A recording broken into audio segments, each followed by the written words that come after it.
Popular front of இந்தியாவிற்கும் சிமிக்கும் எந்த பந்தம் இல்லை என்பது ஊரறிந்த உண்மை. பாப்புலர் ஃப்ரண்டும் சிமியும் கொள்கை அளவிலே வேறுபடுகின்ற இயக்கம். பாப்புலர் ஃப்ரண்ட் ஜனநாயக நாட்டின் நிர்வாக அமைப்புகளை பயன்படுத்த வேண்டும், அதில் பங்காற்ற வேண்டும், ஆரோக்கியமாக செயல்படுத்த வேண்டும் என்ற நோக்கம் கொண்டது.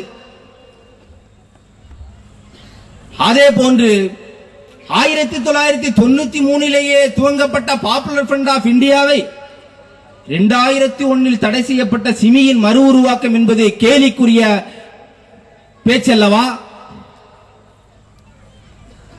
சிமியினுடைய முன்னாள் உறுப்பினர்கள் பல்லாயிரக்கணக்கான பாப்புலர் ஃப்ரண்ட் ஆஃப் இந்தியாவின் உறுப்பினர்கள் சிலர் இருக்கின்றார்கள். அவர்களெல்லாம் சிமி தடை செய்யப்படுவதற்கு 20 வருடங்களுக்கு முன்பாகவே சிமியை விட்டு வெளியே வந்தவர்கள். இன்று பல கட்சிகளிலும் பல இயக்கங்களிலும் சிமியை சார்ந்தவர் இருக்கின்றார்கள், முன் சிமி சகோதரர்கள். ஆனால் அதை அனைத்தையும் விட்டுவிட்டு பாப்புலர் ஃப்ரண்ட் ஆஃப் இந்தியாவை குறிவைப்பது உள்நோக்கம் கொண்டது. ஆனால் அதே நேரத்தில் நாங்கள் ஒன்றை சொல்கின்றோம்.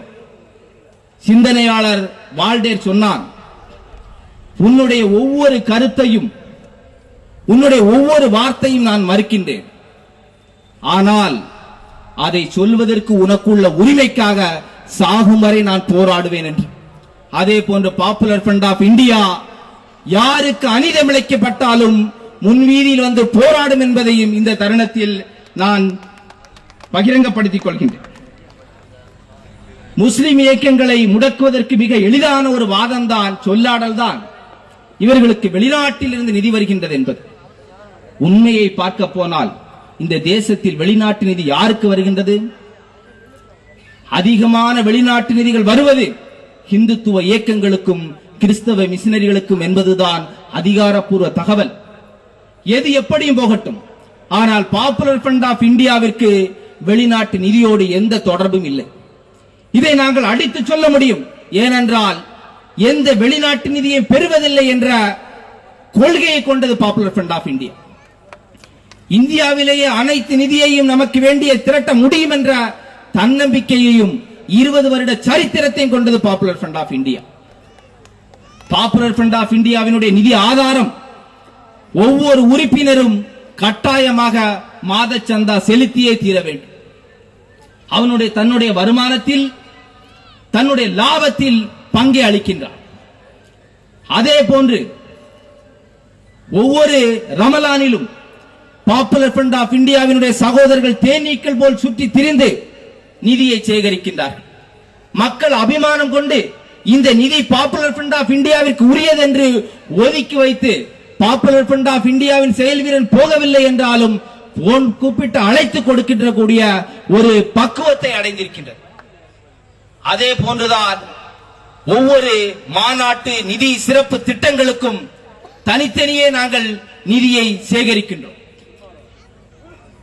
நம்முடைய மாநாடுகள் நடத்தப்படுகின்றது என்றால் அதற்கு சிறப்பான நிதி வசூலிப்பு நடக்கின்றது. லட்ச மக்கள் கலந்து கொண்ட சமூக எழுச்சி மாநாட்டிற்கு இதே சென்னையைச் சேர்ந்த 2 காலும் செயல்பட முடியாத மாற்றுத்திறனாளி சகோதரன் கூட என்னுடைய பங்கு மாநாட்டு நிதியில் இருக்க வேண்டும் என்று சக்கர நாற்காலியில் உண்டியலை வைத்து அவனுடைய பங்கை மாநாட்டிற்கு அளித்தார். அத்தகைய வீரிய தீர உணர்வு கொண்டது பாப்புலர் ஃப்ரண்ட் ஆஃப் இந்தியா. எனவே நிதிக்கு நாங்கள் எங்கும் போக வேண்டிய அவசியம் இல்லை. இதே நீங்கள் அறிவீர்கள், சமீபத்தில் அஸ்ஸாம் நிவாரணத்திற்காக ஒரே ஈது பெருநாளில் பாப்புலர் ஃப்ரண்ட் அரை மணி நேரம் கலெக்ஷன் செய்ததிலே 40 லட்சத்தை தாண்டி நிற்கிறது தமிழ்நாட்டு வசூல். மொத்தம் கர்நாடகா கேரளத்தில் 1 கோடியை தாண்டி நிற்கின்றோம். எனவே நாங்கள் நிதிக்கும் எங்கு போக வேண்டிய அவசியம் இல்லை, எங்களுக்கும் வெளிநாட்டு நிதிக்கும் எந்த தொடர்பும் இல்லை என்பதை நாங்கள் பிரகடனப்படுத்துகிறோம். ஏன் பாப்புலர் ஃப்ரண்ட் ஆஃப் இந்தியாவை குறிவைக்கின்றார்கள்? ஏன் பாப்புலர் ஃப்ரண்ட் ஆஃப் இந்தியாவை எதிர்க்கின்றார்கள்? பாப்புலர் ஃப்ரண்ட் முஸ்லிம் சமூகத்தை சக்திப்படுத்துதல், அனைத்து மக்களுக்கும் சம உரிமை உள்ள ஒரு இந்தியாவை உருவாக்குதல் என்ற லட்சியத்தோடு செயல்பட்டுக் கொண்டிருக்கின்றனர். முஸ்லிம்களை நீண்ட நீண்ட காலமாக அடிமைப்படுத்தி அடிமையாகவே வாழ வேண்டும் என்பது நம்மை எதிர்க்கக்கூடிய எதிராளிகளுடைய திட்டம். அதனால்தான் அவர்கள் தேச பிரிவினை என்ற குற்றத்தை நம்மீது சுமத்தி ஒரு குற்ற பரம்பரையாக ஆக்கினார்கள். அதிலிருந்து மேலெழுந்து வரும் பொழுது தேசம் முழுவதும் கலவரங்களை நடத்தி நம்மளை பாதுகாப்பையே கேள்விக்குறியாக்கினார்கள். அதற்கு பின்னால் இந்தியா முழுவதும் குண்டை வைத்து அந்த குண்டு வைத்த தீவிரவாதிகள் முஸ்லிம்கள் தான் என்று நம்முடைய வாழ்வை சீரழித்தார்கள். எனவே முஸ்லிம்களை நிரந்தரமாக பயத்திலும் பாதுகாப்பின்மையிலும் அடிமை நிலையிலும் வைத்திருக்க வேண்டும் என்பது எதிரிகளுடைய திட்டம். இந்த எல்லா திட்டங்களையும் தகர்த்து தரிப்பணமாக்கி பாப்புலர் ஃப்ரண்ட் ஆஃப் இந்தியா புத்தி கூர்மையுடனும் நீண்ட செயல் திட்டத்துடனும் இந்த முஸ்லிம் சமூகத்தை சிந்திக்க தூண்டியது. முஸ்லிம் சமூகத்திற்கு போராடக்கூடிய ஆற்றல் வழங்கியது. முஸ்லிம் சமூகத்தை கட்டுப்பாடுடன் வளர்த்தெடுத்தது. இந்தியா முழுவதும் இன்று ஒரே தலைமையின் கீழ் இன்று இங்கு பறந்து கொண்டிருக்கக்கூடிய நீல நட்சத்திரம் பொறிக்கப்பட்ட சுதந்திரத்தை பிரகடனப்படுத்தக்கூடிய பாப்புலர் ஃப்ரண்ட் ஆஃப் இந்தியாவினுடைய கொடி இந்தியா முழுவதும் பறந்து கொண்டிருக்கின்றது என்றால் எப்படி நம்முடைய கனவு திட்டம் இனி ஒருபோதும் ஜெயிக்காது, தகர்த்து விடுவார்கள் ஒரே அடியாக. அதனால் இதை குறிவைத்தே தீர வேண்டும். ஒரு சமூகத்தை முன்னுக்கு கொண்டு வர விடாமல் தடுக்க வேண்டும் என்றால் அந்த சமூகத்தில் முன்னணியில் இருக்கக்கூடிய இயக்கத்தை தகர்க்க வேண்டும். இது நம்முடைய எதிராளிக்கு சரியாக தெரியும். அதனால் தான் இன்று பாப்புலர் ஃப்ரண்ட் ஆஃப் இந்தியாவை குறிவைத்துக் கொண்டிருக்கின்றது. ஆனால் எந்த குறியை பாப்புலர் ஃப்ரண்ட் ஆஃப் இந்தியாவின் மீது வைத்தாலும் இன்ஷா அல்லாஹ் பாப்புலர் ஃப்ரண்ட் ஆஃப் இந்தியா ஒரு புதிய சரித்திரம் இந்த தேசத்தில் படைக்கும். அது எழுச்சியுடன் மீண்டும் மீண்டும் வரும். எதிரிகளுடைய சதி திட்டத்தை தகர்த்தெறியும் என்று நாம் பிரகடனம் செய்கிறோம். அதே போன்றுதான் இந்த தேசத்தின் பூர்வீக குடிமக்களான முஸ்லிம்கள், தலித்துகள், ஒடுக்கப்பட்ட மக்கள், பிற்படுத்தப்பட்ட மக்கள், ஏன் அவாள்களை தவிர மற்ற அனைவருக்கும் எதிரான ஹிந்துத்துவ பாசிசத்தை நாங்கள் எதிர்க்கின்றோம்.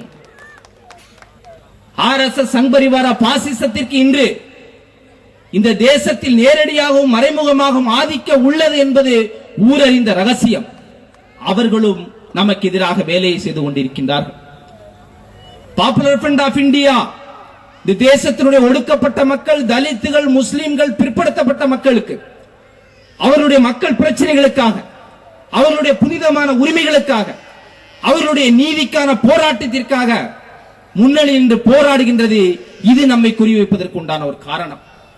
அதே போன்று உலக ஏகாதிபத்திய கொம்பன் அமெரிக்காவை பாப்புலர் ஃப்ரண்ட் ஆஃப் இந்தியா எதிர்க்கிறது. அமெரிக்காவின் விக்கி லீக்ஸில் இந்தியாவில் அமெரிக்காவை அதிகம் எதிர்க்கக்கூடிய இயக்கம் பாப்புலர் ஃப்ரண்ட் ஆஃப் இந்தியா என்று பட்டியல் உள்ளது. அவர்கள் வேலையை செய்கின்றார். அதே போன்று உலக ரவுடியான இஸ்ரேலை பாப்புலர் ஃப்ரண்ட் ஆஃப் இந்தியா சமரசம் இல்லாமல் எதிர்க்கின்றது. இந்தியாவிற்கும் இஸ்ரேலுக்கும் உண்டான உறவை மறுபரிசீலனை செய்ய வேண்டும் என்று பாராளுமன்றத்திற்கு போய் முன்னால் நின்று முழங்கிக் கொண்டிருக்கின்றோம். அவர்களுடைய வேலையை செய்கின்றார்கள். அதே போன்று மக்களை நிரந்தரமாக ஏழைகளாக்கும், நம்மளை அவர்களை அதிகமாக சார்ந்தவர்களாக்கும் தனியார் மயமாக்கல், தாராளமயமாக்கல், உலகமயமாக்கல் என்ற சித்தாந்தத்தையும் ஏழைகளை விழுங்கும் இந்த கொள்கைகளையும் பாப்புலர் ஃப்ரண்ட் ஆஃப் இந்தியா எதிர்க்கிறது.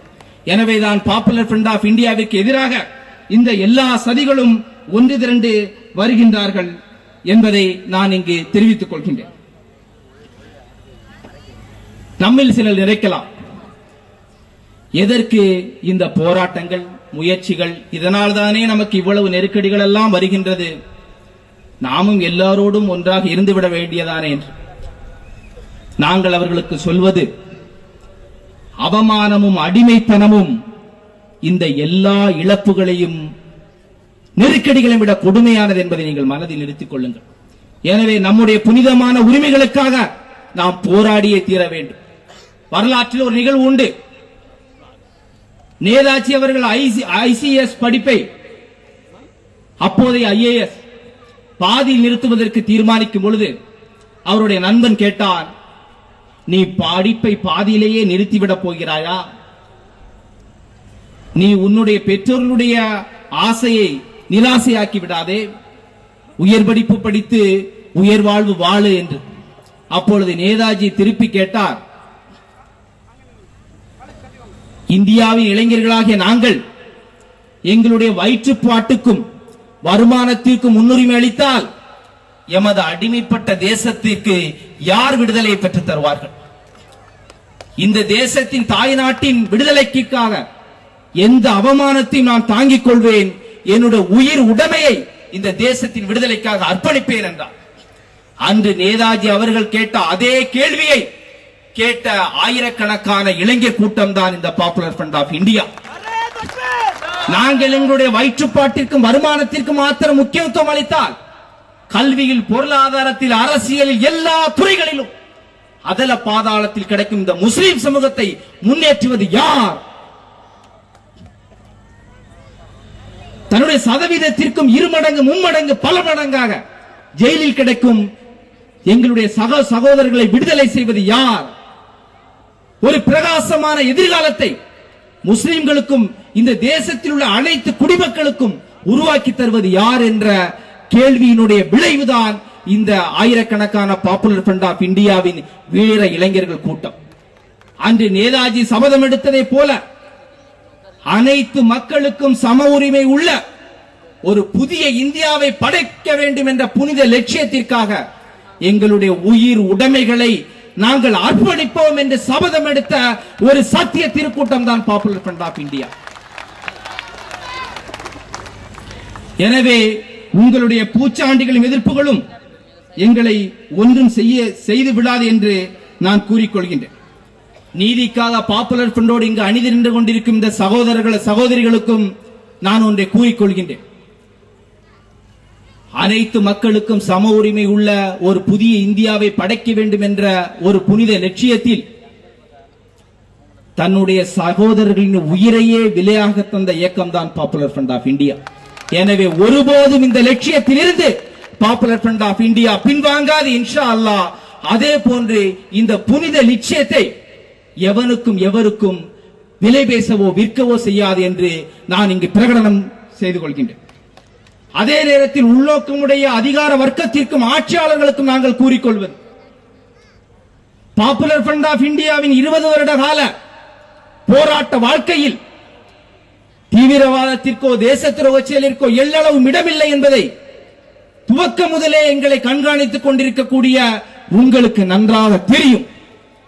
இருந்தாலும் உங்களுடைய சுய நல நோக்கிலும் துவேஷ உணர்விலும் நீங்கள் எங்களுக்கு கஷ்டங்களையும் நெருக்கடிகளையும் நீங்கள் தர முற்பட்டால் அதை தாங்கிக் கொள்ளக்கூடிய மனோவலிமை பாப்புலர் ஃப்ரண்டிற்கு ஆன்மபலம் உண்டு என்பதை நாங்கள் பிரகடனம் செய்கின்றோம். அதே நேரத்தில் நீங்கள் ஒன்றை புரிந்து கொள்ளுங்கள், நிச்சயமாக உண்மை வலிமையானது, காலச்சக்கரம் சுழலக்கூடியது. நீங்களும் குற்றவாளி கூண்டில் நிறுத்தப்படும் பொழுது நீதியின் தண்டனை வலிமையானது. அதை தாங்கிக் கொள்வதற்கும் நீங்கள் சித்தமாக இருங்கள். உண்மை ஜெயித்தே தீரும் என்று நாங்கள் இங்கு பிரகடனம் செய்கின்றோம். எனவே எனதருமை சகோதர சகோதரிகளே, இந்த தேசத்தினுடைய அடித்தட்டு மக்களே, ஒடுக்கப்பட்ட மக்களே, முஸ்லிம்களே, வாருங்கள் நாம் ஒன்றிணைவோம். நமக்கு எதிரான எல்லா தடைகளையும் தகர்த்தெறிந்து முன்னேறுவோம். நாம் போராடவில்லை என்றால் நாம் அடிமைப்படுத்தப்படுவோம். நம்முடைய சந்ததிகள் அடிமைப்படுத்தப்படும். நம்முடைய வரலாற்று கடமையில் இருந்து நாம் தவறியவர்களாகவோ வரலாறு நம்மை பழிக்கும். எனவே நாம் தடைகளை தகர்த்து முன்வாருங்கள். நாம் ஒன்றிணைந்து போராடுவோம். நம்முடைய போராட்டத்தின் மூலம் அனைத்து சமூக மக்களுக்கும் சம உரிமை உள்ள ஒரு புதிய இந்தியாவை படைப்போம் என்று பிரகடனம் செய்து என் உரையை முடிக்கின்றேன். வாஹிர் தாவான் அல்ஹம்துலில்லாஹி ரப்பில் ஆலமீன். அஸ்ஸலாமு அலைக்கும். நன்றி. அடுத்ததாக விடுதலை சிறுத்தை கட்சியின் மாநில தலைவரும் நாடாளுமன்ற உறுப்பினருமாகிய மரியாதைக்குரிய தொல் திருமாவளவன் அவர்கள் சிறப்புரையாற்றுமாறு அன்போடு அழைக்கின்றேன்.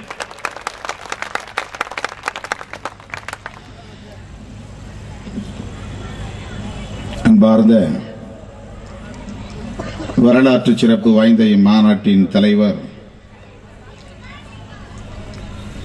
மாநில செயலாளர் முகமது ஷேக் அன்சாரி அவர்களே, இங்கே திரண்டிருக்கிற நம்மை எல்லாம் வரவேற்று உரையாற்றி சிறப்பித்திருக்கிற பொருளாளர் இப்ராஹிம் அவர்களே, தேசிய துணைத் தலைவர் முகமது அலி ஜின்னா அவர்களே, எஸ்டிபிஐ கட்சியின் பொதுச் செயலாளர் ரஃபீக் அகமது அவர்களே, பாப்புலர் ஃப்ரண்ட் மாநில தலைவர் இஸ்மாயில் அவர்களே,